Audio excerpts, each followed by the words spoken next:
Hello दोस्तों, आज की वीडियो में बात करते हैं वीआई के बारे में, यानी कि वोडाफोन आइडिया शेयर की बात करने से पहले हम बात करते हैं कि अगर आपने चैनल को सब्सक्राइब नहीं किया है तो प्लीज़ सब्सक्राइब कर लें, क्योंकि आने वाले टाइम में हम ऐसे ही शेयर लाते रहेंगे जो अपने लेवल पे हो, सपोर्ट जोन में हो और ग्रोथ कंपनीज हों और आगे बढ़ने की उम्मीद हो, या जिनमें आगे फ्यूचर बैंक बन रही है। तो चलिए वीडियो को शुरू करते हैं। तो कंपनी का नाम है वोडाफोन आइडिया।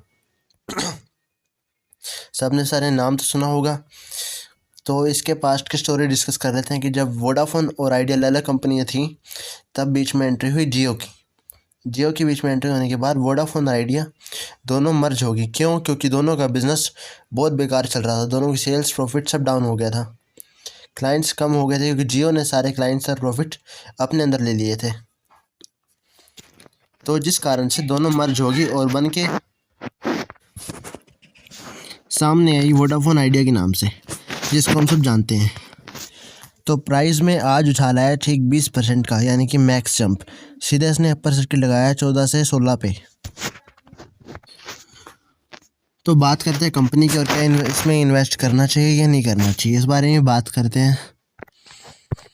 तो कंपनी को हम सब जानते हैं कि one of the leading telecom service providers है इंडिया की। आगे काम की बातें बढ़ते हैं, सिर्फ ये तो सबको पता ही है। आगे काम की बात है कि सब्सक्राइबर बेस कितना है। मर्जर होने के बाद इनका जो सब्सक्राइबर बेस है वो डिक्लाइन हो गया था 311 मिलियन से करीब 272 पे, यानी इनके क्लाइंट्स कम हो गए थे, इसलिए अब इनका क्लाइंट बेस है 272 मिलियंस का। ये कस्टमर का डाटा है। आगे बात करते हैं मार्केट शेयर कितना है कंपनी के पास। मार्केट शेयर है कंपनी का 27% का, जिसमें से रिवेन्यू का शेयर है 24% का। और बात करते हैं कि कंपनी की जो पोजीशन है केरला और मुंबई में, वो 46% और 30% के मार्केट कैप के साथ है। आगे बात करते हैं कंपनी का सेल्स का डाटा और ऑपरेटिंग प्रॉफिट क्या है। मेन डाटा ये होता है, इससे पता चलता है कि अगर कंपनी की सेल्स ऊपर जा रही है, प्रॉफिट्स ऊपर जा रहे हैं, तो हो ही नहीं सकता कि कंपनी की शेयर वैल्यू है वो कम हो जाए, वो भी ऊपर ही जाएगी इनके साथ साथ, क्योंकि ये एकदम साथ में चलती हैं।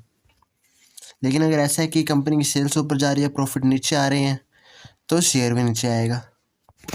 तो इसकी बात करते हैं कि हुआ क्या था। देखो, सेल्स 152, मतलब पूरी यही करीब 852 थी, 8152 इतनी थी। वहाँ से बढ़ी, वहाँ से बढ़ी, वहाँ से बढ़ी, वहाँ से बढ़ी। सेल्स में दिक्कत नहीं है, सेल्स बढ़ रही है, थोड़ी कम हो गई थी, चलो कोई नहीं, क्वार्टर की सेल्स है। फिर बढ़ी, फिर बढ़ी, सेल्स लगातार बढ़ रही है। ठीक है, प्रॉफिट की बात कर लेते हैं। ऑपरेटिंग प्रॉफिट यहाँ 3 है, यहाँ से बढ़ा, यहाँ से कम हुआ, कोई नहीं, यहाँ बढ़ गया, यहाँ कम हो गया, यहाँ कम हो गया, लटक लटक के आगे बढ़ रहे हैं। पर ये भी दिक्कत नहीं है, अगर ऐसे भी होता ना तो शेयर का प्राइस 100 रुपये ना होता, करीब 200 के आसपास तो होता ही होता। ठीक है, अब आगे बात करते हैं। ये ऑपरेटिंग प्रॉफिट है, पूरा प्रॉफिट नहीं है, टैक्स पे करना है इनको। आगे बात करते हैं, और यहाँ आता है मेन प्रॉब्लम। कंपनी है ही लॉस में, कंपनी हर साल लॉस बुक कर रही है, तो कहाँ से शेयर का प्राइस ऊपर जाएगा। सेल्स बढ़ाने से कुछ नहीं होता, सेल्स तो बढ़ जाएगी, मेन बढ़ाना है प्रॉफिट, और कंपनी का प्रॉफिट है नेगेटिव में। अब नेगेटिव में प्रॉफिट होगा तो सेल्स के बढ़ने का फ़ायदा ही क्या।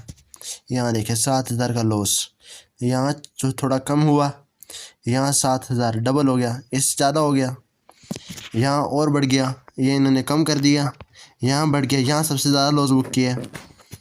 ओवरऑल देखें तो शेयर तो लॉन्ग टर्म में चलना चाहिए ना। अब जो कंपनी लॉन्ग टर्म में नहीं चल रही है, उस पर भरोसा करने का फ़ायदा नहीं है, चाहे कितना भी नाम हो, नाम तो डूबा ही है ना एक बार। ठीक है, अब ओवरऑल बात करते हैं। देखो, ये पूरे साल की है, ये साल का सेल्स का डाटा है, कितना तगड़ा है, सेल्स कितनी ऊपर जा रही है। और ये देखो ऑपरेटिंग प्रॉफिट ऊपर है, लेकिन बात करें नेट प्रॉफिट की, तो ये देखो यहाँ 400 भी था। ठीक है, यहाँ 4,000 भी हुआ, वहाँ से 14,000, 72,000, 44,000, 28,000, यहाँ से कम होता हुआ दिख रहा है, यहाँ फिर बढ़ गया थोड़ा सा। तो जब तक ये पॉजिटिव में नहीं आएगा, तब तक इस कंपनी में फ़ायदा नहीं है इन्वेस्ट करने का। चाहे शेयर हो 10 रुपये का, चाहे हो 8 रुपये का, चाहे हो 100 रुपये का, इन्वेस्ट करने का फ़ायदा तब होता है जब उसकी बैलेंस शीट में रिजल्ट अच्छे दिख रहे हो, प्रॉफिट एंड लॉस में रिजल्ट अच्छे दिख रहे हो, प्रॉफिट्स ऊपर जाए, सेल्स ऊपर जाए, तब तक इन्वेस्ट ना करें।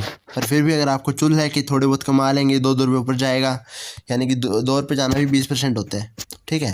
तो अगर आपको लगता है कि आगे और ऊपर जा सकता है तो मैं ले लेता आता हूँ चार्ट पे कि कितना ऊपर जा सकता है, क्या ब्रेक करेगा तो कहाँ पहुँचेगा, तो उस बारे में बात कर लेते हैं। उससे पहले बात करते हैं कि शेयर्स की जो प्रोमोटर की होल्डिंग है वो देखो यहाँ कम हुई, ठीक है, बाकी कॉन्स्टेंट चल रही है। यहाँ देखें जो एफ आई ने थोड़ी सी बढ़ा दी कि थोड़ा तो कमाई। डी आई की बात करते हैं, भी बढ़ा दी, ठीक है। जो लोग खेलना चाहते हैं वो खेल सकते हैं, कोई दिक्कत थोड़ी होती है, पर वो पैसे वाले हैं, उनको खेलना आता है, खेलना भी आना चाहिए ना मार्केट में। तो लेवल्स की बात कर लेते हैं, ये मैंने चार्ट बना रखा है आपके लिए।